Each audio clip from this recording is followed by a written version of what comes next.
Hola chicos, hoy vamos a hablar de la espontaneidad de un proceso. Es decir, nosotros sabemos que hay dos tipos de procesos, los espontáneos y los no espontáneos. Los espontáneos son los que se producen sin que haya ningún tipo de agente externo y los no espontáneos los que no se producen, es decir, necesitamos de algún tipo de energía o de catalizador, de algo que active la reacción. En primer lugar, vamos a ver cómo se sabe si un proceso es espontáneo, es decir, cómo se sabe si un proceso se produce de manera natural. Pues entonces, para eso tenemos dos variables, pero en primer lugar tenemos una que era la entalpía. Sabíamos que todos los procesos que eran isotérmicos, es decir, entalpía menor que cero, eran espontáneos, pero casi todos. Entonces, claro, si eran casi todos, necesitamos otra variable para medirlo, porque tenemos que saber cuándo sí y cuándo no un proceso es espontáneo. Esa otra variable que surgió se la llamó entropía.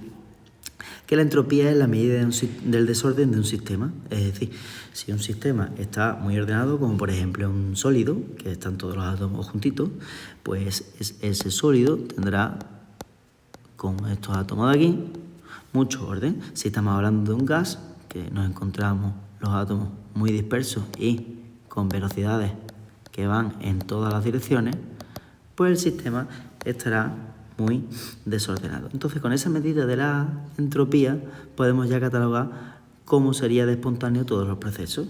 ¿Cómo lo medimos? Pues con el segundo principio de la termodinámica, que nos dice que todo sistema espontáneo contribuye a un aumento del desorden. Es decir, que cuando la variación de entropía es positiva, esa variación de entropía va a conducir a un proceso espontáneo. Pues bien, ya tenemos entonces las dos variables. Pero bueno, ahora, la variación de entropía, ¿cómo se calcula? Pues tenemos dos formas, de manera cualitativa o de manera cuantitativa. De manera cualitativa es con la variación de los moles gaseosos. Es decir, en toda reacción tenemos producto y reactivo. Al restar los productos de los moles gaseosos con los reactivos de los moles gaseosos, sabemos si esa variación de entropía con la variación de moles es negativa o es positiva. Y después, cuantitativamente tenemos nuestra fórmula de aquí. Esa fórmula que nos dice que la variación de entropía será el sumatorio de los moles de producto por sus entropías absolutas, mientras que hay que restarle los moles reactivos por sus entropías absolutas. De aquí nace el tercer principio de la termodinámica, ¿vale? Vemos que la entropía difiere de la entalpía y de la energía interna, en que estamos hablando de estas dos últimas como variaciones. Y la entropía se habla sin variación, sino de un término absoluto. El tercer principio de la termodinámica dice esto de aquí, es decir, la entropía de un cristal perfecto a 0 Kelvin es 0 julios partido por Kelvin. Entonces, si nosotros medimos la entropía de cualquier tipo de cristal a otra temperatura, pues con esa variación de entropía, con la de la entropía a 0 Kelvin, ya podemos decir cuánto sería la entropía a otra temperatura. Ese sería el tercer principio, ¿vale? Pero, ¿cómo medimos la espontaneidad real de una reacción química? Pues tenemos que mirar dos variables, la variación de entalpía y la variación de entropía. Porque hemos dicho que la variación de entalpía sería de todos los procesos exotérmicos, serían espontáneos, mientras que la variación de entropía, cuando tenemos un aumento del desorden, serían procesos espontáneos. Como tenemos que mirar esas dos variables, necesitamos una variable que relacione ambas y que nos asegure el estudio de la espontaneidad.